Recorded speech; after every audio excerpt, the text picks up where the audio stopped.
Melquisedeque era rei de Salém, e sacerdote do Deus Altíssimo, e que saiu ao encontro de Abraão quando ele regressava da matança dos reis, o abençoou. E que também Abraão deu o dízimo de tudo, e primeiramente, e por interpretação, rei da justiça, e depois também rei de Salém, que é rei de paz, sem pai, sem mãe, sem genealogia, não tendo princípio de dias, nem fim de dias, mas sendo feito semelhança ao Filho de Deus, permanece sacerdote para sempre.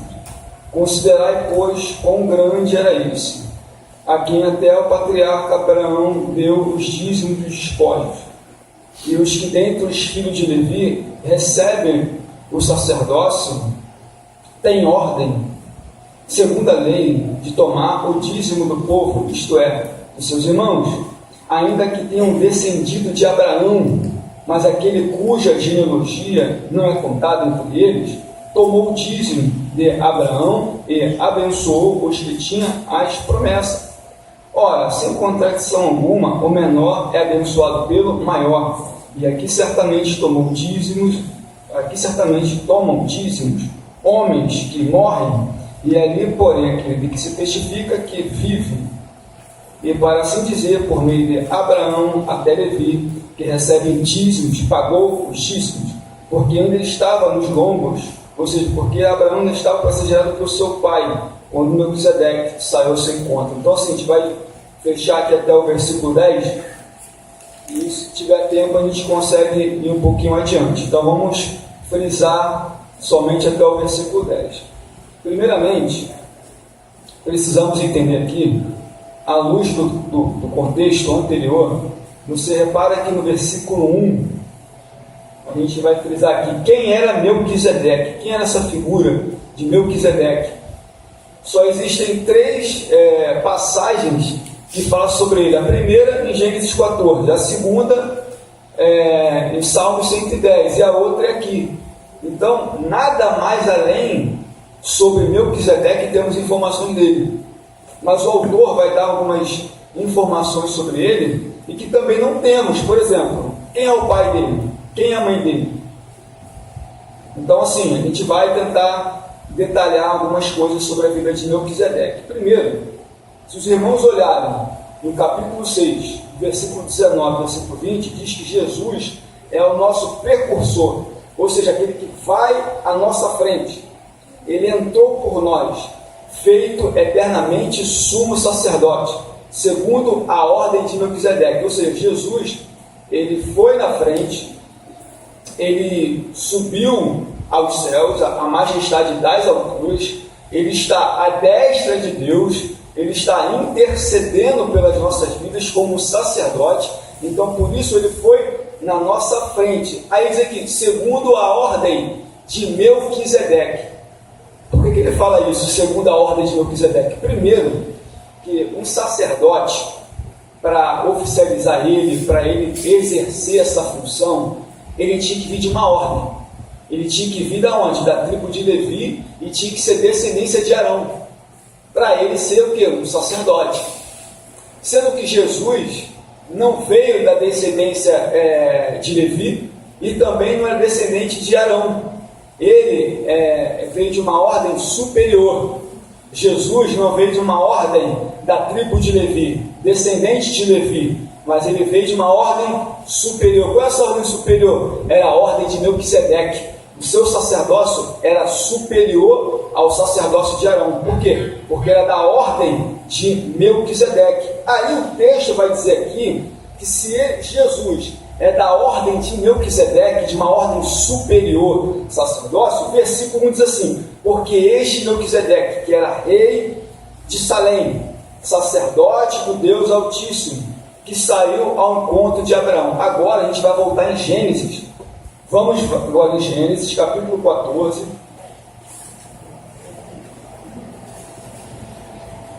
Para a gente entender como é que esse Melquisedeque entra na história, como ele aparece, de que maneira ele aparece, em que qual contexto ele aparece, esse sacerdote Melquisedeque.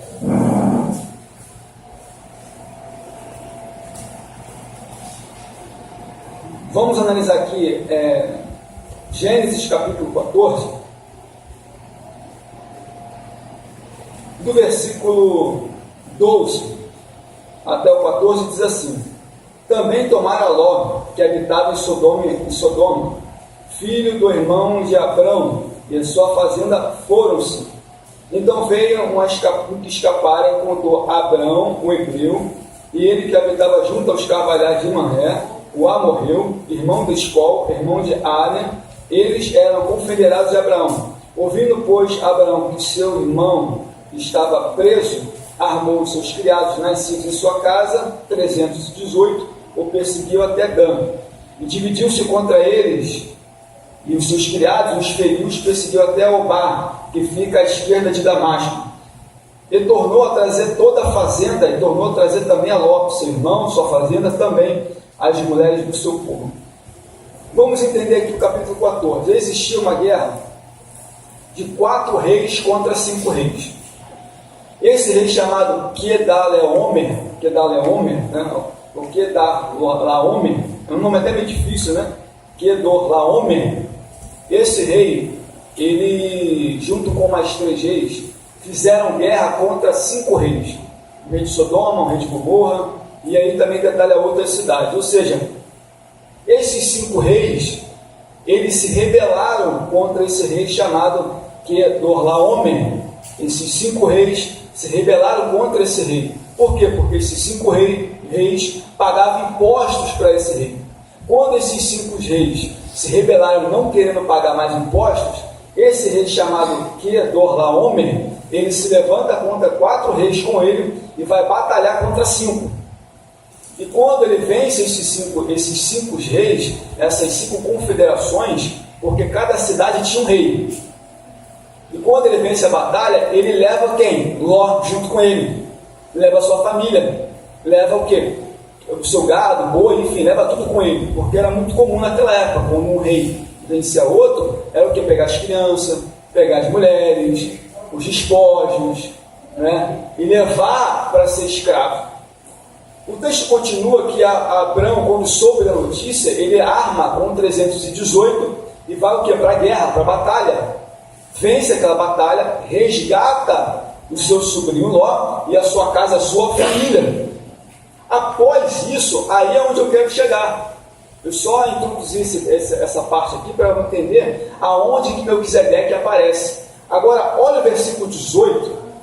Em Melquisedeque, rei de Salém. A gente primeiro pode destacar nesse Melquisedeque a sua realeza, porque o texto diz que ele era rei. Está aí, versículo 18, no capítulo 14. E Melquisedeque era rei de Salém. Então ele aparece trazendo pão e vinho, e lembrando que você não pode querer afirmar aqui que era a ceia do Senhor. Não era, tá? Nunca afirme isso. Ele chegou, esse rei se apresenta para Abrão, ele leva pão, leva vinho para ele, tá? Uma forma de cumprimentar Abrão. O texto diz que, além dele ser rei da cidade de Salém, ou seja, ele era uma pessoa da realeza. Melquisedeque era uma pessoa da realeza, era um rei, tá bom? Ele reinava em uma cidade chamada Salém. E diz mais que ele era sacerdote do Deus Altíssimo. Ou seja, ele, como um rei que reinava sobre uma cidade, ele ainda era sacerdote. Aí os irmãos param para pensar: se o sacerdócio só foi oficializado, instituído na pessoa de Arão e dos seus filhos, diz o texto aqui que antes de aparecer a tribo de Levi, antes de Arão, antes deles, Melquisedeque era sacerdote do Deus Altíssimo. Ou seja, ele ficava na responsabilidade, além de reinar, de fazer sacrifícios, de levar as pessoas a cultuar o Deus verdadeiro. Então, na época de Abraão, existiam várias nações pagãs, vários ídolos, vários deuses, mas aqui mostra que esse homem que aparece do nada, podemos dizer dessa forma, ele aparece como um sacerdote e como um rei do Deus Altíssimo. Ou seja, isso aqui aponta para a sua realeza e para o seu ofício de sacerdote. Ou seja, ele era rei, mas ele servia a Deus, fazendo as pessoas adorar o único Deus e levar sacrifício para as pessoas. Ele era sacerdote de Deus Altíssimo. Então isso... Pode falar, pastor. Não vai interferir, não? Oi? Pode falar agora? Pode falar. A pessoa de Melquisedeque, não tem muitas referências a respeito dela, porque ela simboliza a pessoa de Cristo. Ela simboliza um sacerdote acima de todos, como o Cristo conduzindo a Abraão. Nesse tempo aí que você mesmo está dizendo que era um tempo de muitos deuses, muita perdição, né?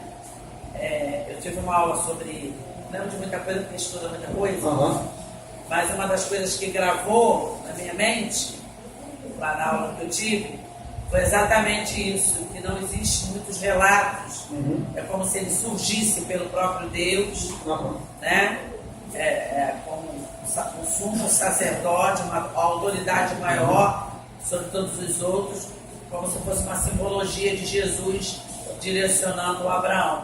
Isso, e lembrando que até que a senhora falou que a senhora aprendeu, realmente ele só apenas tipificava a pessoa de Jesus. Ele não era Jesus. Não podemos falar, ele era Jesus. Não. E nem ele se encarnou ali, ele era Jesus encarnado. Mas simbolizava. Ele simbolizava, ou seja, ele apontava para Jesus. A sala que a senhora aprendeu dá certo mesmo. Tá certo.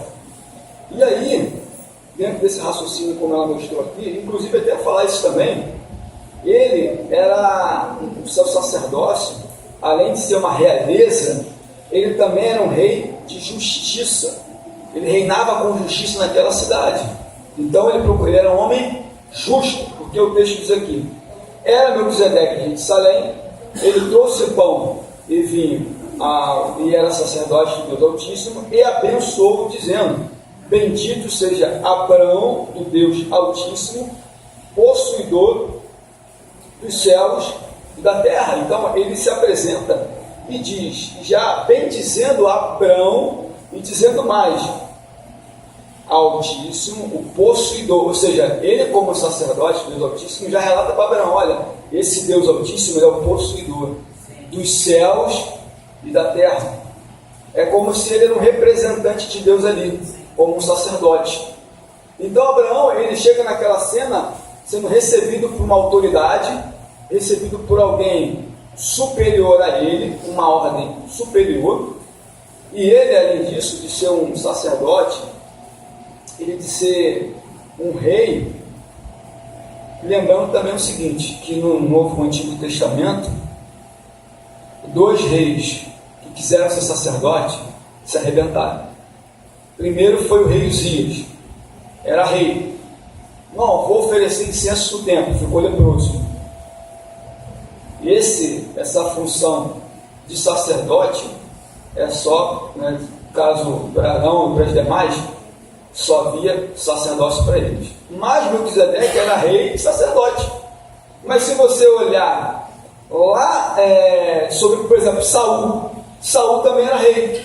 Ele quis também dar uma de sacerdote e se arrebentou. Ou seja, não poderia um homem instituído por Deus para ser rei também queria ser sacerdote. E também nenhum sacerdote instituído por Deus através de Arão podia também ser rei. Entende a situação? Prosseguindo aqui, diz mais que esse Melquisedeque, vamos voltar agora em Hebreus capítulo 7, versículo 3. Hebreus capítulo 7, versículo 3. Bom, a gente aprendeu aqui que ele era sacerdote de Deus Altíssimo, que ele também era rei de paz, que ele também era justo. A gente aprende também outra coisa interessante, no versículo 3 do capítulo 7 de Hebreus. Quem achou, por favor, leia por gentileza.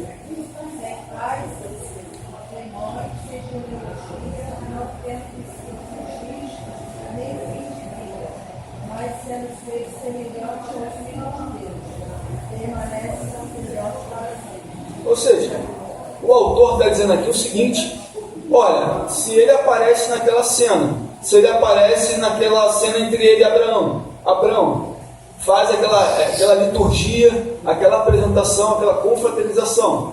Mas o texto diz aqui que ele não é que ele não tinha pai e mãe, não é que Melquisedeque não tinha pai e nem mãe, é que não tem um registro genealógico, não tem um registro, algum registro que apresente ele, que comece na sua árvore genealógica para o quê? Dar legitimidade ao sacerdócio. Por exemplo, na tribo de Levi, começando por Arão, tem uma árvore genealógica, uma continuidade, mas na pessoa de Melquisedeque não tem um registro da sua genealogia, não tem. Quem é seu pai? Quem é sua mãe? O início do sacerdócio dele, o final, tem? Não. Ou seja, nem o início e nem o final da história de Melquisedeque. A gente não sabe, não tem relato algum. E por esse fato dele não ter um registro da árvore genealógica, como havia explicado, ele é legítimo sacerdote pela ordem divina. Ou seja, não tem uma árvore genealógica para mostrar, não, ele é sacerdote, porque a gente pode comprovar. Não era assim com os levitas, através de Arão? Mas aqui não. Por quê? Porque lá, quando a gente leu em Gênesis 14, ele era sacerdote do Deus Altíssimo. Sem pai, sem mãe, sem início e sem um final. A gente não sabe a história dele. Então, o sacerdote de Melquisedeque é legítimo e é divino. Tá bom, meus irmãos? Por quê? Oi, pastor. Pode falar, pastor.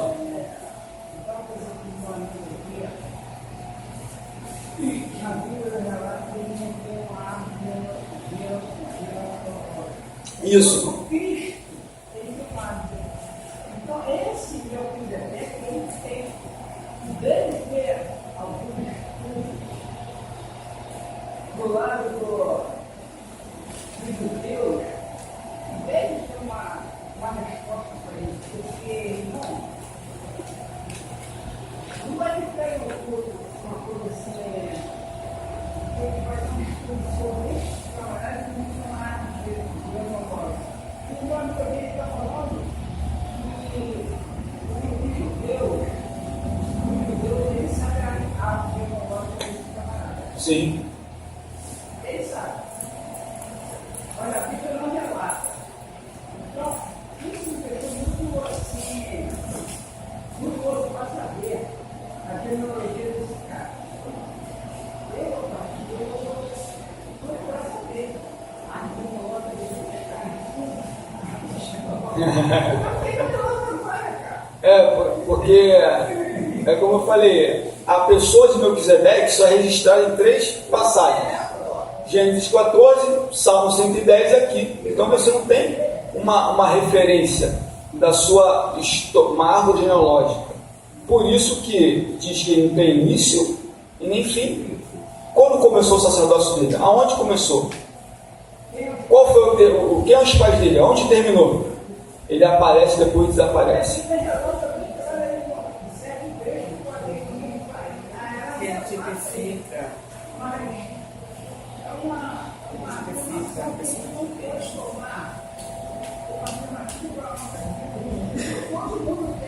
Os originais têm algumas coisas mais.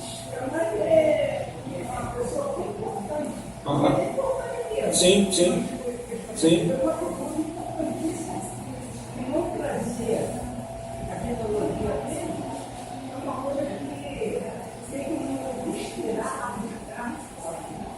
Não, verdade, pastor, verdade.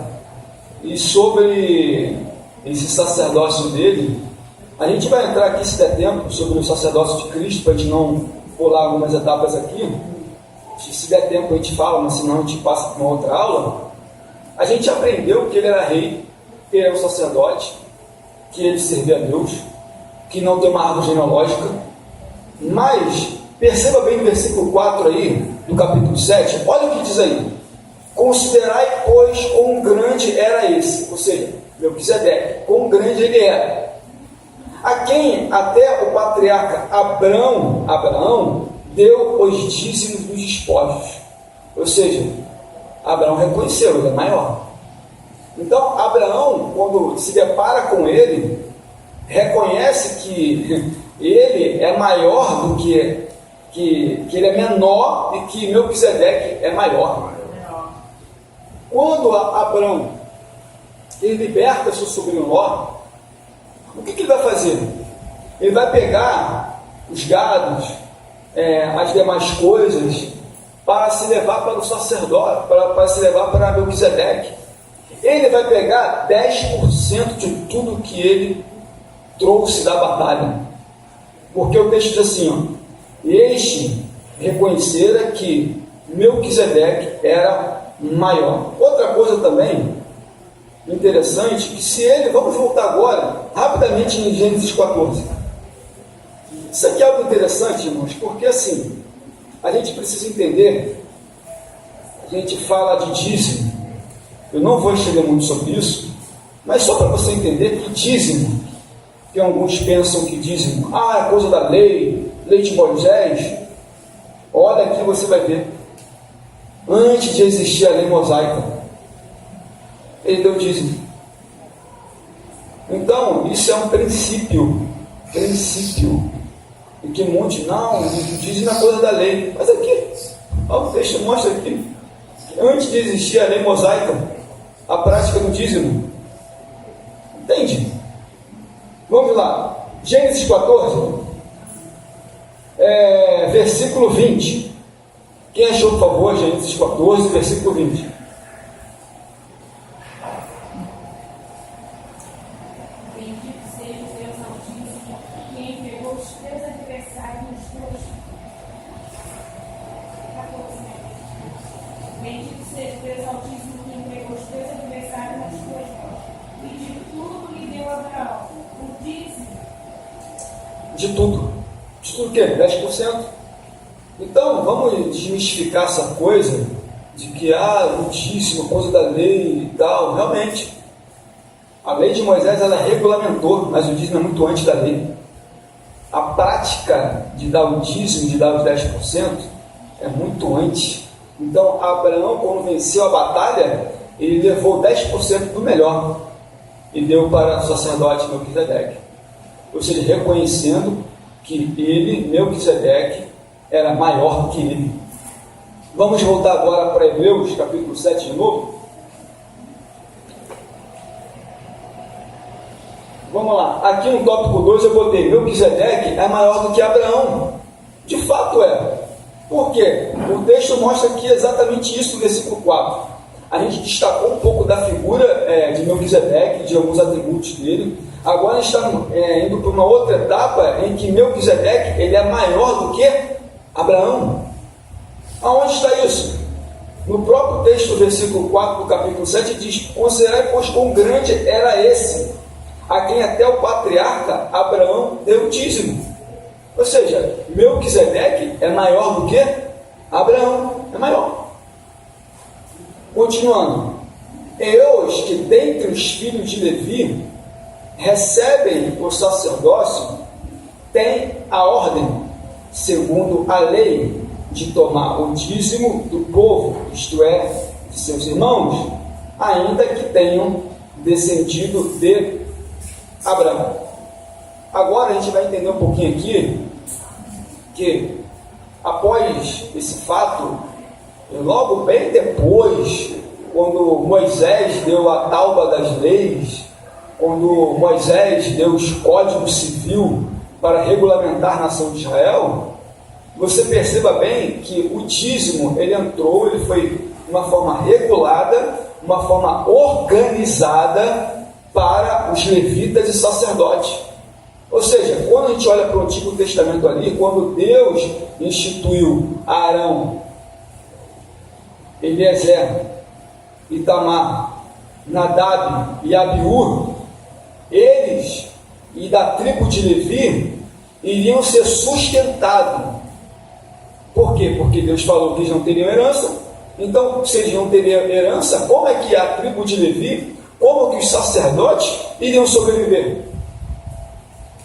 E aí que Deus faz a regulamentação dos dízimos.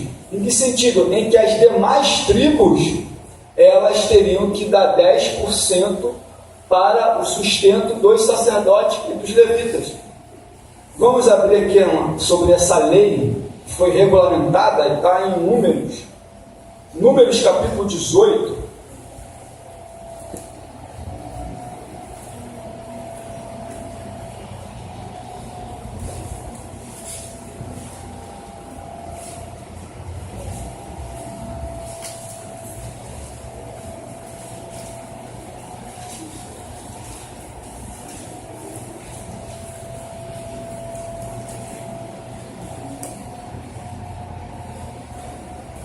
Capítulo 18, versículo 21. Quem achou, por favor, lê. E esses os filhos de Levi tenho dado todos os dízimos em Israel por herança, pelo seu ministério que exerce, ministério da tenda da congregação. Então a gente já percebe que os levitas e que os sacerdotes recebiam o quê? Os dízimos, 10% do melhor de cada tribo, de cada pessoa. Elas teriam que levar o seu trigo, levar uva, levar animais, enfim, tudo para o quê? Para levar para eles, para sustento deles. Então o dízimo foi regularizado pela lei de Moisés, para sustentar a tribo de Levi. Abra aí também Neemias capítulo 10. Neemias capítulo 10, versículo 36 e versículo 38.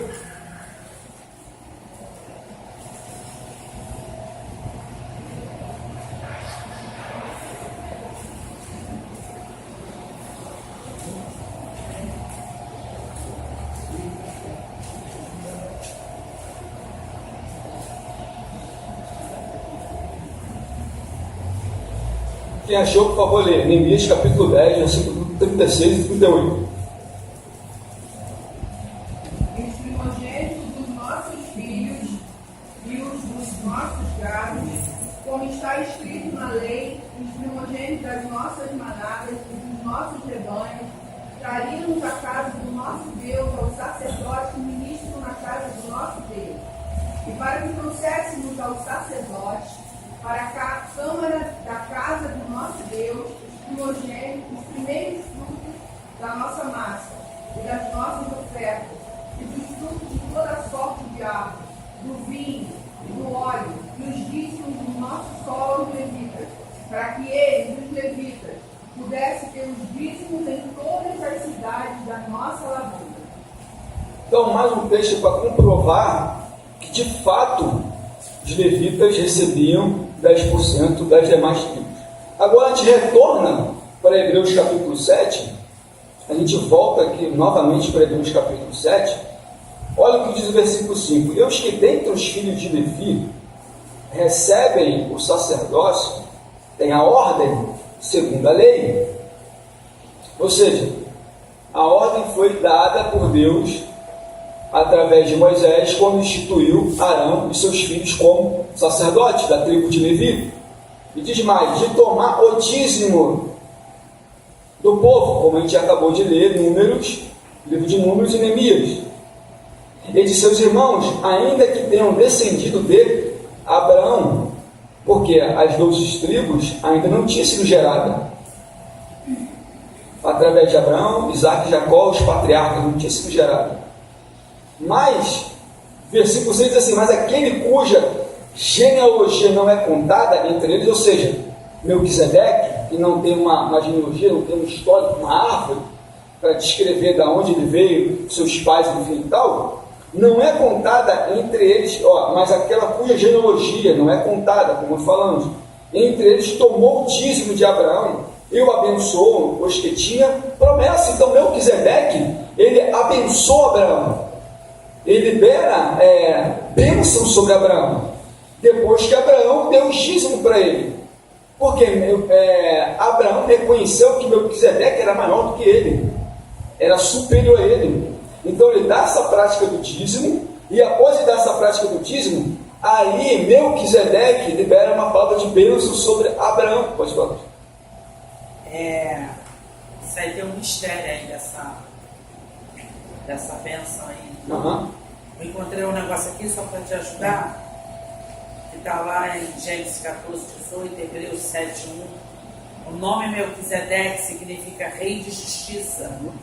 No hebraico significa Malki Estedeque, enquanto que o nome de sua cidade, Salém, significa paz. A cidade onde o rei Melquisedeque reinava, o significado dela, de Salém, é paz, segurança ou pacífico.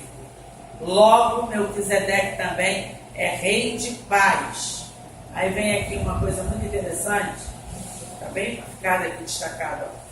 E Melquisedeque, rei de Salém, trouxe pão e vinho, e era este sacerdote do Deus Altíssimo, e abençoou e disse: bendito seja Abraão pelo Deus Altíssimo, o possuidor dos céus e da terra, e bendito seja o Deus Altíssimo, que entregou os teus inimigos nas tuas mãos. E Abraão deu-lhe o dízimo de tudo.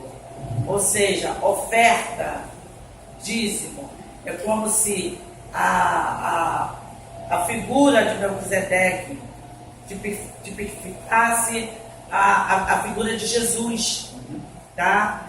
E você pode ver aqui como ele foi ali consagrar Abraão, como ele seria o pai das nações.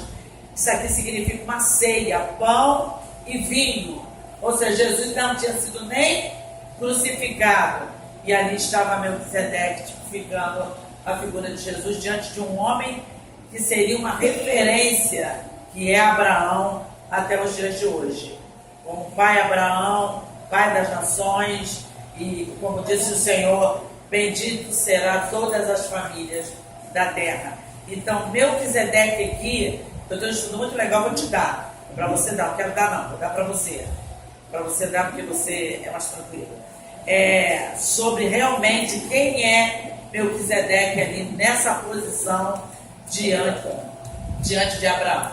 E aí, o que vai desenrolar, o que o pastor José quer saber, é no original. E aí mostra o que está por detrás da Bíblia, que é o hebraico.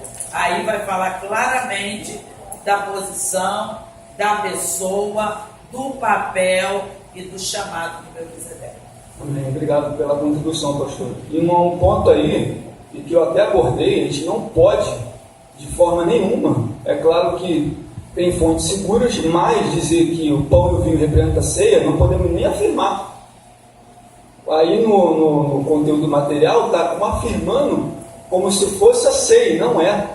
Então, é um cuidado muito grande que a gente tem que tomar. Por eu também ter pesquisado, feito uma pesquisa, a gente não pode cravar e dizer que isso, de fato, é a ceia. Então, a gente não temos que tomar um cuidado. E sobre essa questão dele, fato dele ser rei da cidade de Salém, rei de justiça, como a gente mostrou, de fato era. O único detalhe nisso é que a gente não pode jamais, né, como a senhora viu no estudo aí, eles mostrando que é ceia, não é. A gente não pode afirmar isso. Nem o texto fala isso. Nem o próprio texto de Hebreus capítulo 7 menciona isso. Então a gente jamais podemos cravar de fato era ceia. Entendeu? É só uma observação aí desse estudo que a gente tem que tomar um cuidado para a gente não, né, enfim. Mas vamos lá. Obrigado pela contribuição, pastor. No versículo 6 diz que, mas aquele cuja genealogia não é contada entre eles, tomou o dízimo, como havia falado, eu abençoo Abraão. Ora, sem contradição alguma, o menor é abençoado por quem? Pelo maior. Não é o menor que abençoa o maior, mas o maior que abençoa o menor. Então, Abraão, quando estava diante de Melquisedeque, ele era o menor. E quem era superior a ele? Melquisedeque. Então, a bênção é liberada pelo quem? Pelo que era maior, como ele era sacerdote, Deus Altíssimo, rei de justiça, da cidade de Salém, rei de paz. Então, Melquisedeque era maior do que ele. E pelo fato de ele ser maior, ele libera a bênção, e Abraão, como menor, recebe a bênção. Tá? Então, esse texto aqui que eu acabei de ler, 4, 5, 6 versículos, é para o que o autor Hebreus quer mostrar? Que Melquisedeque ele é maior do que Abraão. Como que o autor quer comprovar que ele é maior? Aqui. Ele é maior. Abraão deu dízimo. Então, esses trechos aqui é o que o autor quer mostrar para os hebreus, para os judeus que querem voltar para o antigo sacerdócio levítico, quer comprovar para ele, olha, Melquisedeque é maior do que Abraão. Versículo 8. Aqui certamente tomam dízimos homens que morrem, porém aquele que se testifica é o que vive, no caso Melquisedeque. E para assim dizer, por meio de Abraão, até Levi recebeu dízimos e pagou o dízimo. Ou seja, Levi pagou os dízimos na pessoa de Abraão. Ou seja, antes da tribo de Levi existir, antes de Arão existir, na pessoa de Abraão, pagou os dízimos para Melquisedeque. Antes da tribo de Levi existir, Abraão pagou o dízimo. Antes de Levi ser gerado, Abraão pagou o dízimo ali, como diz o texto aqui, ó, Levi não tinha nascido, ou seja, da tribo de Levi, mas estava em Abraão, e através de Abraão, Levi, que recebera dízimos para sobreviver, no caso, como eu mostrei, pagou o dízimo a Melquisedeque na pessoa de Abraão, reconhecendo a superioridade de Melquisedeque, ou seja, o sacerdócio de Melquisedeque é maior do que o sacerdócio levítico, é maior do que o sacerdócio de Arão. Entende? Então, Abraão, ele dá o dízimo, ele paga o dízimo, e ali, antes de Levi nascer, ele paga ali para Melquisedeque. E diz mais, porque ainda que ele estava no vamos do seu pai, Melquisedeque, ou seja, antes de Abraão ser gerado, ele tinha saído ao seu encontro. Então, esses textos aqui, como eu mostrei, é para a gente analisar aqui versículo por versículo, para mostrar que Melquisedeque é maior do que Abraão e é maior do que Levi. Por quê? Na pessoa de Abraão, ele pagou os dízimos. Ou seja, a tribo de Levi ali, na pessoa de Abraão ali, antes de Levi ser gerado, ele pagou o dízimo, mostrando o quê? Que Melquisedeque também é maior do que Levi. Maior do que o sacerdócio levítico, maior do que o sacerdócio de Arão. Entende? Então, a gente mostrou aqui a pessoa de Melquisedeque, que Melquisedeque é maior do que Abraão, maior do que o sacerdócio levítico. Tá bom? Vamos lá. Versículo 11. De sorte que se a perfeição fosse pelo sacerdócio levítico, sob ela o povo recebeu a lei, que necessidade haveria de ter outro sacerdote? Levantasse segundo a ordem de Melquisedeque, e não fosse chamado segundo a ordem de Arão. Agora ele vai introduzir o seu raciocínio, após ele mostrar que Melquisedeque é maior do que Abraão, maior do que Levi. Agora ele vai, dentro desse raciocínio, ele vai comprovar que Cristo também é maior de quem? Que maior do que Abraão e a tribo de Levi. Por quê? Porque se Jesus não é da tribo de Levi, não é descendente de Arão, recebeu um sacerdócio, como que ele pode ser maior do que a tribo de Levi? O sacerdócio de Levi. É aí que ele vai comprovar aqui, ó. Por quê? Porque Arão, quando foi sacerdote, e os demais, veio de uma ordem. Arão, os seus filhos, é uma ordem. Mas na pessoa de Jesus, o seu sacerdócio é numa ordem superior. Que ordem é essa? É da ordem de Melquisedeque. Então o autor, ele conclui esse raciocínio e começa a desenvolver para mostrar para os hebreus que o sacerdócio de Jesus é maior do que o sacerdócio de Levi. Olha o versículo 11. De sorte que se a perfeição fosse pelo esse sacerdócio levítico, porque sobre ele o povo recebeu a lei, que necessidade haveria logo de ter outro sacerdote, se fosse perfeito? Se a lei de fato fosse perfeita no sacerdócio levítico, se eles, os sacerdotes, fossem perfeitos, para que levantaria outro sacerdote? Que necessidade haveria de ter outro? Aí o autor mostra aqui que segundo a ordem de Melquisedeque, e não fosse chamado segundo a ordem de Arão, porque mudando-se o sacerdócio, necessário também muda-se a lei. O que ele quer dizer com isso? o sistema sacerdotal, as leis cerimoniais, as leis levíticas, o culto levítico, os sacrifícios, as obrigações do sacerdote, tudo que ele tinha que fazer era conforme a lei. Mas se muda o sacerdócio? Não o sacerdote, mas se muda a forma de agir, o sacerdócio fosse mudado, fosse de uma outra forma, de uma outra prática, então teria que ter uma outra lei para poder fazer essa prática. Entende? Então teria que ter uma outra lei instituída por um outro sacerdócio e um outro tipo de sacerdócio. Por isso que o texto diz aqui, porque se mudando o sacerdócio, necessariamente se faz também mudança da lei. Porque aquele de quem essas coisas, estou no versículo 12, se dizem pertencente a outra tribo, da qual ninguém serviu altar, visto ser manifesto que o nosso Senhor procedeu de Judá, concernente a essa tribo, nunca Moisés falou alguma coisa sobre o sacerdócio. Ou seja, Jesus é da tribo de Judá. Então, se é da tribo de Judá, Moisés nunca falou que da tribo de Judá saiu um sacerdote,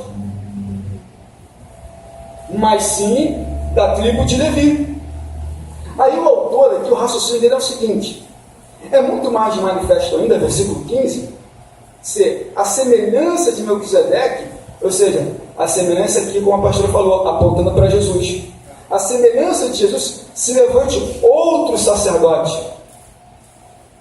Na semelhança, tipificando a pessoa de Jesus ali, apontando de Melquisedeque, apontando para Jesus, levantasse outro sacerdote que não fosse segundo a lei do mandamento carnal. Ou seja, para um sacerdote ser instituído, existia a lei, existia uma imposição de mãos ali, uma unção, um mandamento, para ele ser levantado como sacerdote.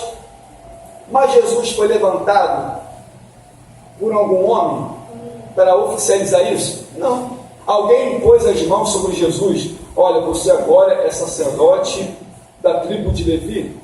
Não. Por quê? Porque para ser um sacerdote deveria fazer exatamente isso, segundo a lei, segundo o mandamento carnal. Mas Jesus, como é um sacerdote de uma ordem superior e não inferior, ele não precisou de que alguém colocasse a mão sobre ele: olha, você agora vai cumprir essa função. Não, porque o texto diz aqui, mas segundo a virtude da incorrupção, ou seja, da sua ressurreição.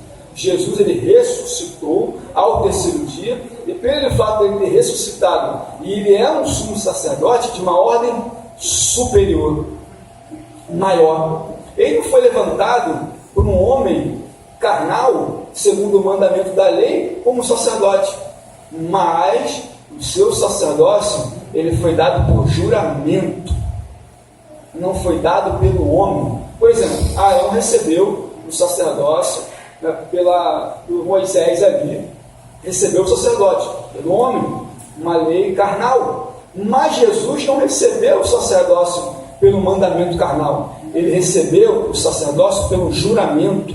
Ou seja, foi Deus que deu o sacerdócio para Jesus, de uma ordem superior.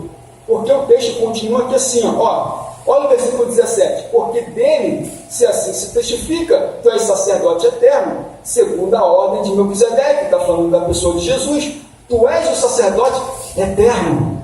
Ou seja, antes de Melquisedeque existir, antes de Abraão existir, antes de todos nós existirmos, Jesus já é eterno. Ele é sacerdote eterno. Antes de nós viemos nesse mundo, ele já é eterno. Por isso que o texto mostra que Jesus é um sacerdote de uma ordem superior, uma ordem divina. O seu sacerdócio foi dado por juramento. Deus jurou e Deus deu. Abra aí Salmo 110.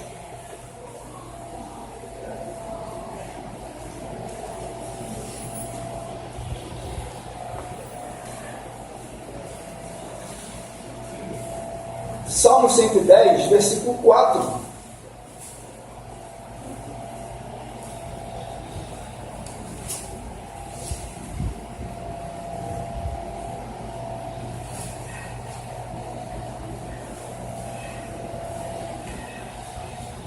Quem achou o Salmo 110, versículo 4? O Senhor tu és sacerdote para sempre, segundo a ordem de Melquisedeque. Olha aí, o sacerdócio dele foi como? Foi dado por quem? Por Deus. O juramento, uma ordem superior, a ordem de Melquisedeque. Então, o sacerdócio de Jesus é maior do que o sacerdócio levítico. Porque o de Levítico é dado pelos homens de mais genealógica, através de Arão. Jesus não. Jesus, o Deus, deu o juramento, tu és sacerdote. Segundo a ordem de Melquisedeque, eternamente. Ou seja, o sacerdote de Jesus é superior, é maior. Voltando aos Hebreus aqui, diz mais, porque o procedente mandamento é derrogado por causa da fraqueza, da inutilidade. Pois a lei nenhuma coisa aperfeiçoou. De fato, a lei de Moisés nunca aperfeiçoou ninguém a nada. Por quê? Porque a lei ela sempre apontava o pecado do homem. Sempre. Ela sempre mostrava, está errado. A lei nunca aperfeiçoou ninguém. Nunca melhorou a pessoa, o hebreu. Nunca. Por quê? Porque a lei sempre mostra o erro. A lei justamente é isso, para mostrar o erro e tornar a pessoa culpada. Então a lei nunca aperfeiçoou ninguém a nada, como o autor mostra aqui. Mas diz mais, mas se foi dado um sacerdócio por juramento segundo a ordem de Melquisedeque, nisso temos a esperança. Na pessoa de Jesus temos a esperança. Por quê? Porque ele é de uma ordem superior, ele é eterno, é divino. Então nós temos um sumo sacerdote superior ao sacerdócio terreno, levítico, que é frágil. Homens mortais, fracos, pecadores. Por isso que temos um sumo sacerdote superior, melhor e perfeito por nós. É isso que o autor ele quer mostrar aqui. Olha o que diz mais, ó. Versículo 20, é visto como não se prestar juramento, porque certamente aquele sem juramento foi feito sacerdote. Ou seja, na pessoa de Jesus ali, Deus jurou dando sacerdócio, mas quando Arão não foi dado por juramento, foi dado por uma ordem. Vocês serão sacerdotes. Mas Jesus foi o quê? Por um juramento. E diz mais, mas com este juramento, por aquele que disse, jurou o Senhor, e não se arrependerá, tu és sacerdote eternamente, segundo a ordem de Melquisedeque. Ou seja, Jesus, ele é perfeito, ele é imutável e eterno. Primeiro que um sacerdote da tribo de Levi, ele não podia ter defeito fisicamente. Não podia ser cego, não podia ter um braço quebrado, uma perna quebrada. Tinha que ser perfeito na estrutura física. Sem defeito nenhum, fisicamente. Jesus também não tinha defeito nenhum fisicamente. Jesus também era perfeito, fisicamente falando. Jesus também ele é imutável. Ele não muda. E os sacerdotes mudam. Jesus também é eterno, porque antes dele vir ao mundo, ele já era eterno. E o seu sacerdócio é eterno. Enquanto aqui na terra, o sacerdócio dos levitas, dos sacerdotes da tribo de Levi, era passageiro, era transitório, o de Jesus não. Sempre será eterno. Por isso que ele é o nosso sumo sacerdote. E ele está no verdadeiro tabernáculo, que é os céus, intercedendo pelas nossas vidas. Ele é eterno, ele não muda. E ele é perfeito. Oi? No capítulo 8 fala sobre o que você acabou de dizer. E ele está sentado, ele é o sumo sacerdote tal que está sentado no céu, a destra do trono da majestade. Olha aí. Você acabou de dizer. Você viu? Então assim, o que o autor quer mostrar com isso? Por que o autor quer mostrar que Jesus ele é sumo sacerdote? Porque ele veio da ordem de Melquisedeque, uma ordem superior, foi dada por juramento, maior que a tribo de Levi. Por isso que o sacerdócio de Jesus, ele é maior, ele é perfeito, ele é superior, divino, santo. Entendeu, meus irmãos? Por que Jesus, o seu sacerdócio é maior do que o sacerdócio levítico? Maior do que Arão, como já mostramos aqui? Prosseguindo o texto aqui, para a gente ir para o final, diz assim, na verdade aqueles que foram feitos sacerdotes em grande número, porque pela morte foram impedidos de permanecer. Ou seja, se da figura de Arão, dos seus filhos, e daí vem aquela descendência, mas todo sacerdote morria. Eles não continuavam vivendo, porque era uma substituição. Entrava um, saia outro, entrava um, saia outro, entrava um, saia outro. Ou seja, era uma rotatividade. E eles, diz o autor, que eram impedidos de continuar. Porque ele fazia a sua função, morria e levantava outro. Fazia o seu trabalho, morria e levantava outro. E era assim. Mas, olha só, portanto, o texto aqui, ó, portanto, pode salvar perfeitamente os que por ele se achegam a Deus, vivendo sempre para interceder por eles. No versículo 24 diz, mas este, olha isso aqui, irmãos, se o sacerdócio terreno era trocado após a morte de um pelo outro, para continuar, mas o texto mostra que ele permanece eterno.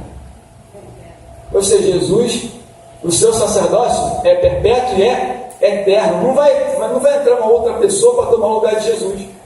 Entendeu? Não vai alguém se levantar, segundo a ordem de Melquisedeque, ser maior do que ele. Porque não tem ninguém maior do que ele. Por isso que ele é perpétuo e por isso que ele vive eternamente. E o texto ainda mostra que ele pode perfeitamente, que por ele se achegam interceder. Olha, se um sacerdote passava para outro, morria, e alguém tinha que pedir um auxílio, pedir uma ajuda, uma intercessão, no caso de Jesus, ele está vivo eternamente, sentado à majestade de Deus, e todos que se achegam a Deus, ele pode interceder. Aqui, pastor. Pode falar, pastor. Aqui fala sobre o sacerdote na terra, né? Isso. Sacerdote é uma autoridade ou ministro religioso, habilitado para dirigir ou participar em rituais sagrados de uma religião em particular. Eles também têm autoridade ou poder de administrar os ritos religiosos, em especial os ritos de sacrifício e expiação de uma divindade ou divindades. Ou seja, Jesus foi o sumo sacerdote, ele se fez sacrifício, tá? Ele se fez a expiação, ele foi o próprio sacrifício ali, ele morreu para que pudesse nos justificar, como ele falou, a lei ela é para acusar e condenar. Jesus veio e falou, eu não vim para destruir a lei, mas eu vim para cumpri-la.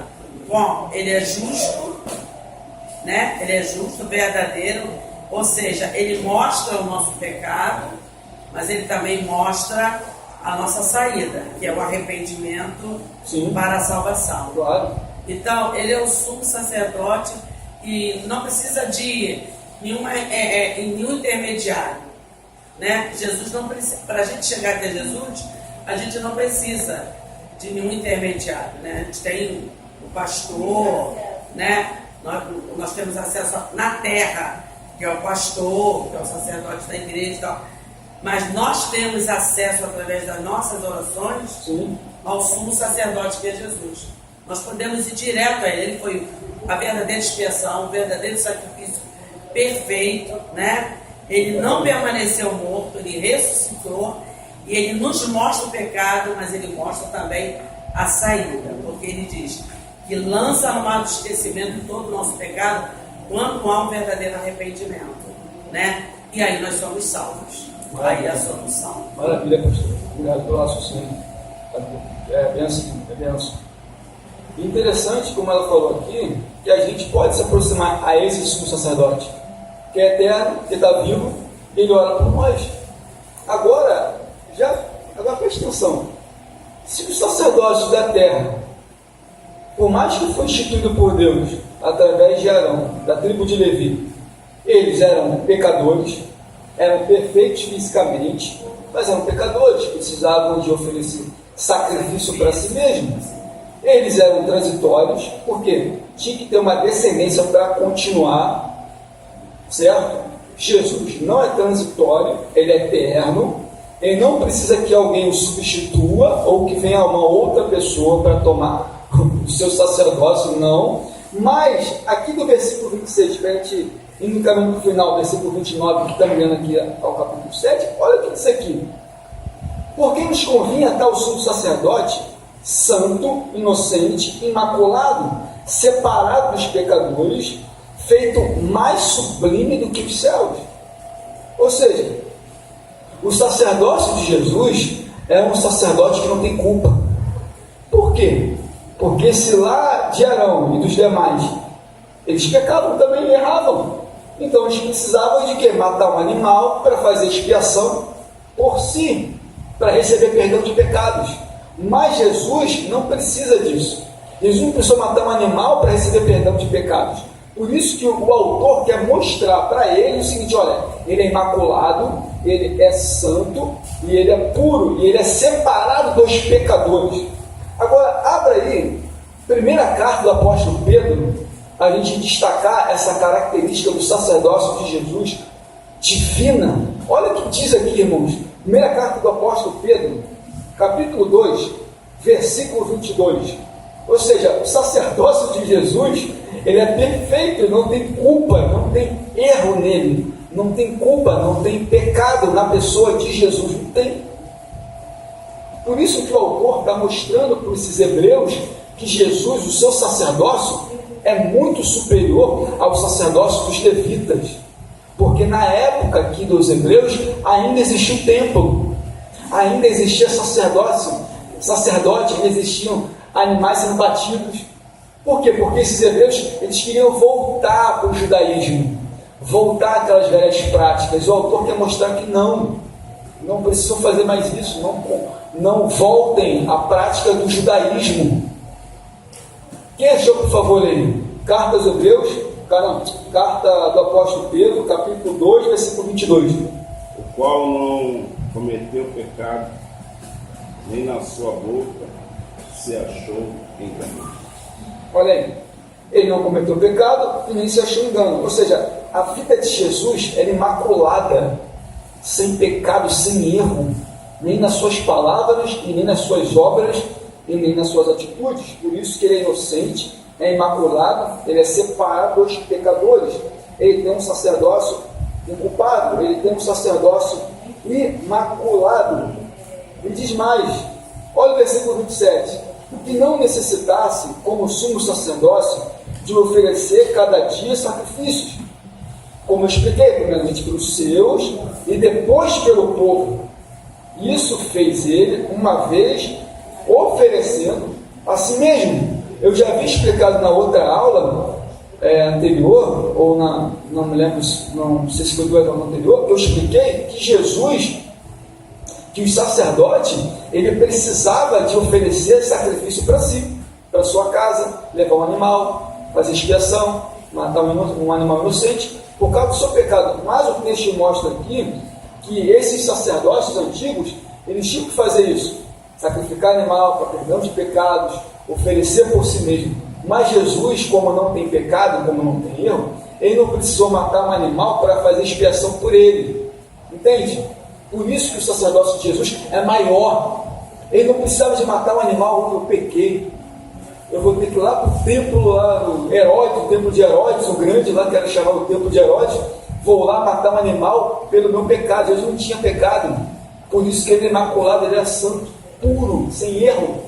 O sacerdócio de Jesus era santo, puro, sem erro. Continuando aqui.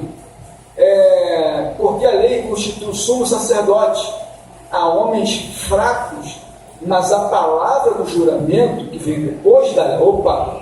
Olha o que diz aí. Esse juramento aqui, Salmos 110, versículo 4, vem muito depois da lei mosaica. Vem muito depois de Arão e dos demais.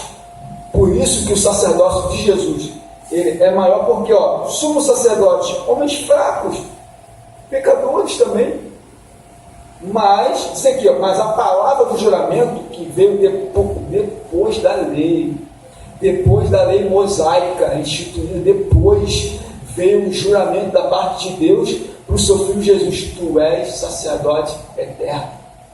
Foi dado por juramento segundo a ordem dele, Melquisedeque.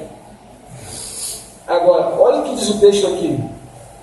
constituiu ao Filho perfeito para sempre. Deus constituiu Jesus.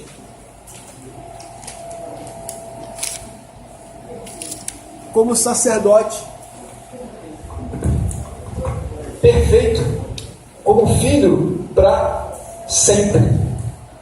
Resumindo essa carta, ou seja, o autor quer comprovar aqui que o sacerdócio de Jesus é maior do que o de Levi, é maior do que o de Arão. Por quê? Porque a ordem do sacerdócio de Jesus é de Melquisedeque, um sacerdócio superior, não aqui, mas lá, dado por Deus por juramento. Então, o autor ele se esforça a comprovar para os hebreus que Jesus, o seu sacerdócio, é muito maior do que o sacerdócio levítico terreno da terra. Entendeu, meus irmãos? Alguém tem alguma dúvida?